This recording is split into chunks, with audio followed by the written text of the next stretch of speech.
여러분 안녕하십니까? 포항 MBC 뉴스투데이입니다. 경북 동해안은 밤사이 꽤 많은 비가 내렸습니다. 비는 오늘 낮까지 이어지다가 저녁부터 차츰 그치겠는데요. 예상 강수량은 10에서 60mm 정도입니다. 조주경 기상캐스터입니다. 강하게 발달한 비구름이 밤사이에 동쪽으로 이동하면서 경북 동해안에는 50mm 안팎의 비가 내렸습니다. 지금도 곳곳으로 비가 이어지고 있는데요. 경북 동해안에는 오늘 오후까지 비가 내렸다 그치기를 반복하겠고요. 포항과 경주는 오늘 늦은 밤까지 이어지는 곳이 있겠습니다. 한편 호우주의보가 발효 중인 울진 지역에서는 오늘 오전까지 시간당 20mm 안팎의 다소 강한 비가 내릴 수 있어서 주의가 필요합니다. 앞으로 예상되는 비의 양은 경북 동해안에는 10에서 60mm, 울릉도 독도는 최고 40mm 정도입니다. 이어서 자세한 오늘 기온 보겠습니다. 오늘 아침 기온은 19도에서 21도 분포로 어제와 비슷하거나 1도가량 높게 시작하고 있고요. 한낮 기온은 포항과 경주 영덕 22도, 울진 23도에 머물면서 낮 기온은 포항과 경주 어제보다 1도에서 2도가량 떨어지겠지만 영덕과 울진은 어제보다 1도에서 3도가량 오르겠습니다. 울릉도와 독도의 아침 기온은 울릉도 20도, 독도 23도로 시작하고 있고요. 한낮 기온은 울릉도 22도, 독도 24도 선에 머물겠습니다.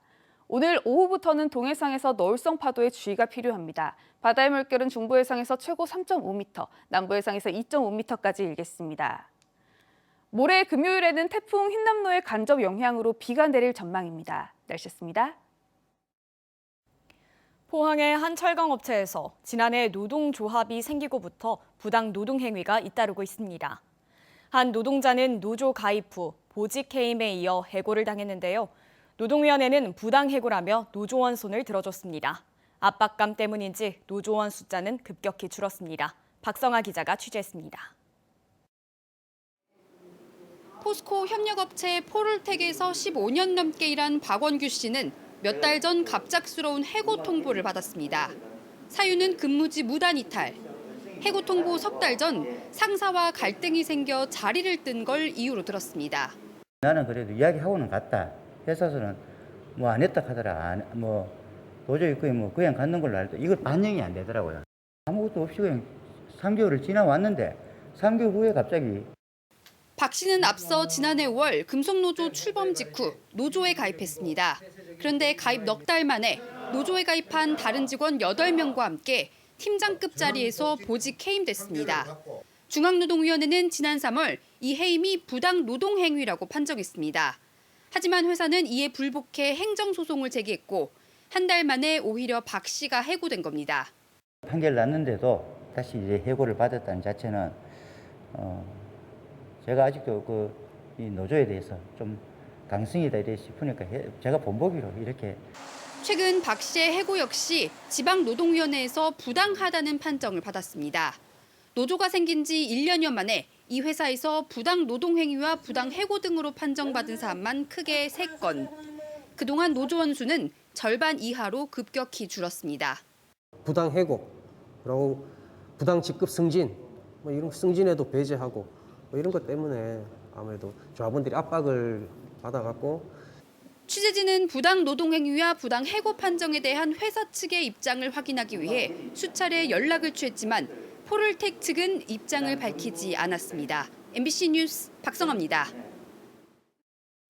장애인 학대 의혹이 계속 발생해 사회복지시설을 폐쇄하라고 행정처분한 영덕군의 조치가 위법이 아니라는 법원의 판단이 나왔습니다. 대구지법 제1행정부는 지난 17일 사랑마을 복지법인인 영덕군을 상대로 낸 시설 폐쇄 처분 취소 소송을 기각했습니다.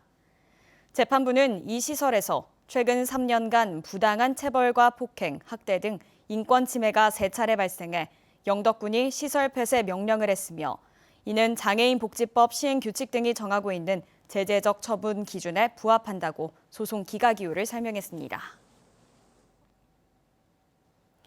경주시가 출자 출연한 4개 기관에 대한 경영평가 결과 지난해보다 다소 나아진 것으로 나타났습니다. 경주시는 지역적 기관별 특성을 감안한 평가 세부 지표를 마련하고 다른 지역 기관과의 비교 평가 방법도 검토하기로 했습니다. 임재국 기자가 취재했습니다. 경주시가 한국경제기획연구원에 의뢰해 출자 출연 기관 4곳에 대한 경영 실적을 평가했습니다. 경주문화재단이 가등급을 받아 1위를 차지했고 신라문화유산연구원과 경주화백컨벤션센터는 나등급, 경주스마트미디어센터는 다등급을 받았습니다. 올해 평가에선 리더십과 경영성과, 지속가능 경영과 사회적 가치 분야로 진행됐고 지난해보다 결과는 다소 나아졌습니다. 평가 지표 자체가 사회적 가치에 이제 비중을 많이 두다 보니까 사회적 가치 쪽으로 이제 활동을 하는 그런 출자 출연 기관 같은 경우에는 높은 점수를 받을 수밖에 없고, 또 그렇지 않은 기관들 같은 경우에는 조금 이제 좀 낮고, 그다음에 이제 규모의 차이도 있고요. 평가 결과에 따라 중장기 경영계획 수립과 전략적인 재단 운영 방향 설정, 안정적인 재원 마련과 인력 보충 등 기관별 보완점도 제시됐습니다. 특히 내년부터 정부가 재정 건전성에 대한 평가를 강화하기로 결정해 신규 사업 추진 등 수익 창출 전략 마련이 시급한 것으로 지적됐습니다. 경주시는 경영 실적 평가 결과를 토대로 경영 개선 계획 수립과 책임 경영을 강도 높게 추진하기로 했습니다. 형식적인 경영 지표들을 개선 보완해서 이러한 시의 출연 기관들이 새로운 경주시의 전략 사업들과 현안들을 원활히 추진될 수 있도록 경영 평가 방법을 강화하고 개선하는 데 역점을 두고 있습니다. 한편 경주시는 지역별 기관별 특성에 맞는 평가 세부 기준 마련에 나서고 내년부터 성격이 유사한 다른 지역 출자 출연 기관과의 비교 평가 방법도 검토하기로 했습니다. MBC 뉴스 임재욱입니다. 대구 경북 지역 중소기업 경기 전망이 3개월 만에 다시 오름세로 돌아섰습니다. 중소기업 중앙회 대구 경북본부가 이달 중순 지역의 중소기업 350여 개사를 대상으로 조사한 결과 9월 경기 전망 지수가 전월 대비 5.4포인트 오른 77.2를 기록했습니다.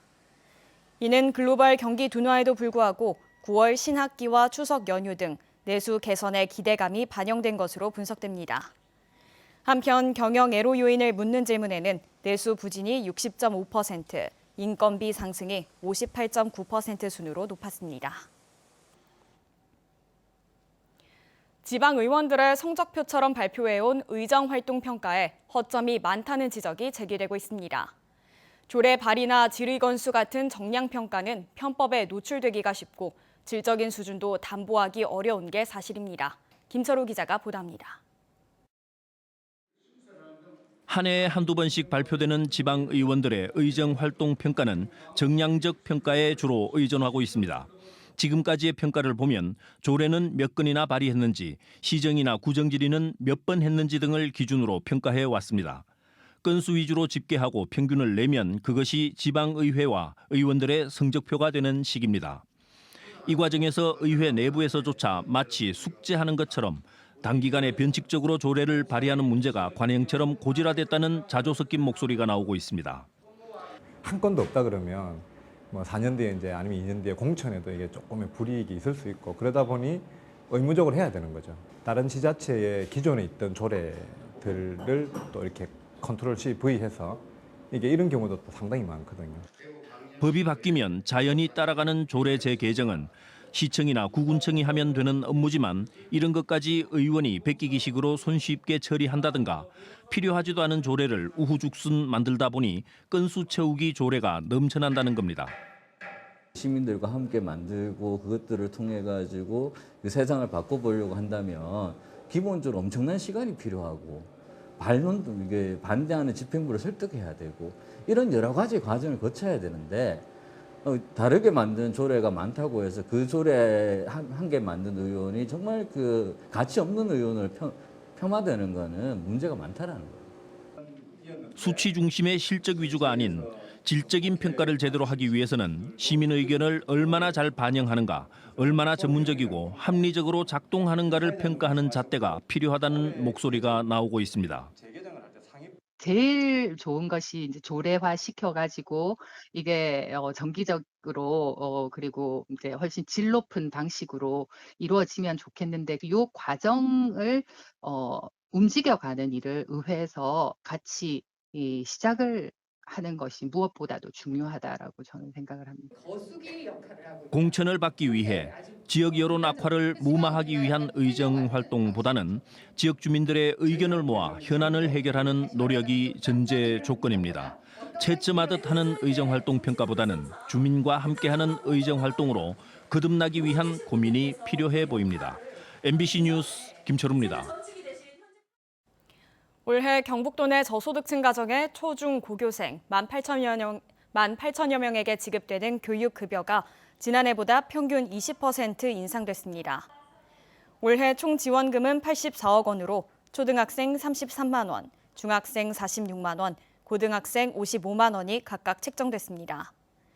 올해는 기존의 교육활동 지원비 외에 한 명당 10만 원의 학습 특별 지원금도 추가로 지원되며 수급 희망자는 다음 달 30일까지 교육급여 학습 특별 지원금 누리집을 통해 신청하면 됩니다.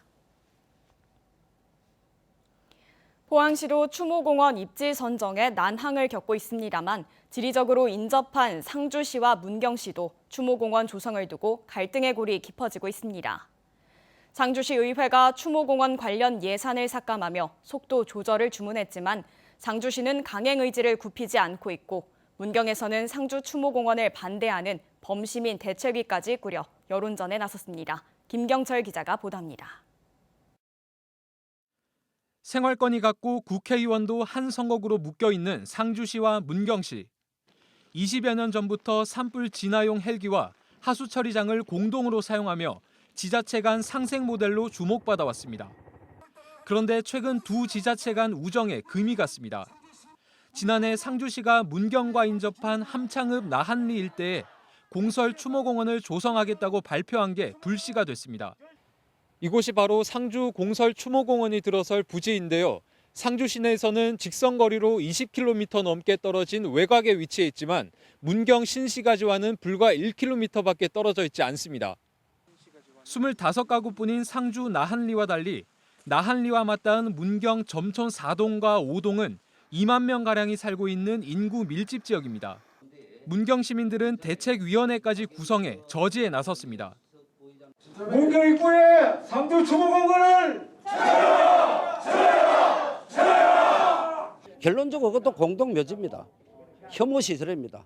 어차피 필요한 것이라면은 그 인구가 밀집 지역이 아닌 한적한 곳에다가 이것을 설립을 해야지 되지 않겠느냐. 갈등이 격해지자 상주시 의회는 추모공원 설립 관련 용역비를 전액 부결시키며 속도 조절을 주문했습니다. 하지만 상주시는 절차적 문제가 없다며 강행 의지를 나타냈습니다. 추모공원은 수목장 등 자연장지로 조성하고 화장시설이나 묘지 같은 혐오시설은 없다고도 강조했습니다. 변화하는 장사문화의 추세를 봤을 때 상주시에서는 꼭 필요한 시설입니다. 추모공원이 더 이상 과거처럼 엄숙하고 무겁기만 한 기피시설이 아니라는 점을 성실히 설명해 나갈 계획입니다. 이달 초 이미자 의원의 주선으로 강영석 상주시장과 신영국 문경시장이 만났지만 입장차만 재확인한 걸로 알려지면서 본격적인 중재에 나서겠다고 선언한 경상북도의 물밑 움직임에 관심이 쏠립니다. MBC 뉴스 김경철입니다. 경주시가 추석을 앞두고 농수축산물을 최대 30% 할인 판매한다고 밝혔습니다. 농특산물의 경우 이사금쌀과 버섯, 다과류 등을 대상으로 온라인 경주몰에서 20%, 오프라인 판매장인 봄전과 불국점에선 10% 싸게 판매합니다.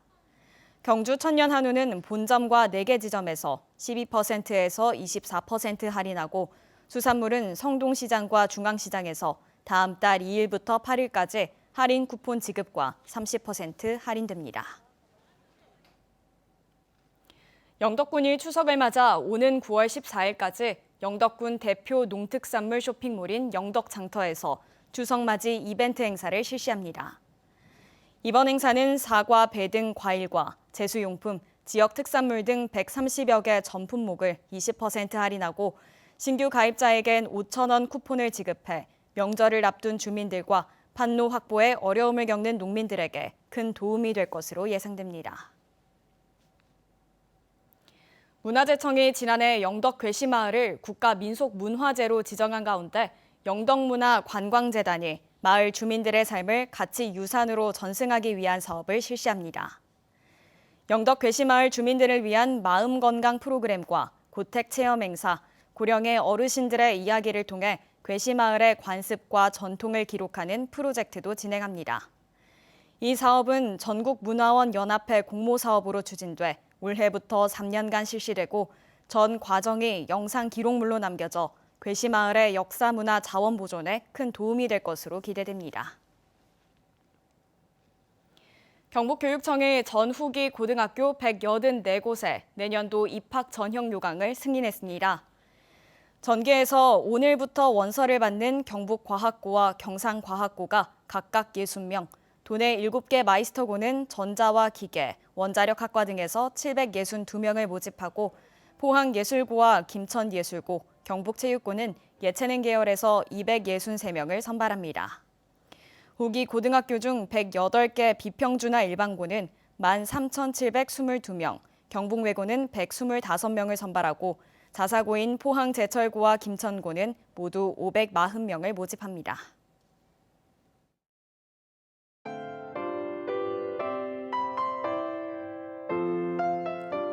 강하게 발달한 비구름이 밤사이에 동쪽으로 이동하면서 경북 동해안에는 50mm 안팎의 비가 내렸습니다. 지금도 곳곳으로 비가 이어지고 있는데요. 경북 동해안에는 오늘 오후까지 비가 내렸다 그치기를 반복하겠고요. 포항과 경주는 오늘 늦은 밤까지 이어지는 곳이 있겠습니다. 한편 호우주의보가 발효 중인 울진 지역에서는 오늘 오전까지 시간당 20mm 안팎의 다소 강한 비가 내릴 수 있어서 주의가 필요합니다. 앞으로 예상되는 비의 양은 경북 동해안에는 10에서 60mm, 울릉도 독도는 최고 40mm 정도입니다. 이어서 자세한 오늘 기온 보겠습니다. 오늘 아침 기온은 19도에서 21도 분포로 어제와 비슷하거나 1도가량 높게 시작하고 있고요. 한낮 기온은 포항과 경주 영덕 22도, 울진 23도에 머물면서 낮 기온은 포항과 경주 어제보다 1도에서 2도가량 떨어지겠지만 영덕과 울진은 어제보다 1도에서 3도가량 오르겠습니다. 울릉도와 독도의 아침 기온은 울릉도 20도, 독도 23도로 시작하고 있고요. 한낮 기온은 울릉도 22도, 독도 24도 선에 머물겠습니다. 오늘 오후부터는 동해상에서 너울성 파도에 주의가 필요합니다. 바다의 물결은 중부해상에서 최고 3.5m, 남부해상에서 2.5m까지 일겠습니다. 모레 금요일에는 태풍 흰남노의 간접 영향으로 비가 내릴 전망입니다. 날씨였습니다. 이상으로 포항 MBC 뉴스투데이를 마칩니다. 여러분 고맙습니다.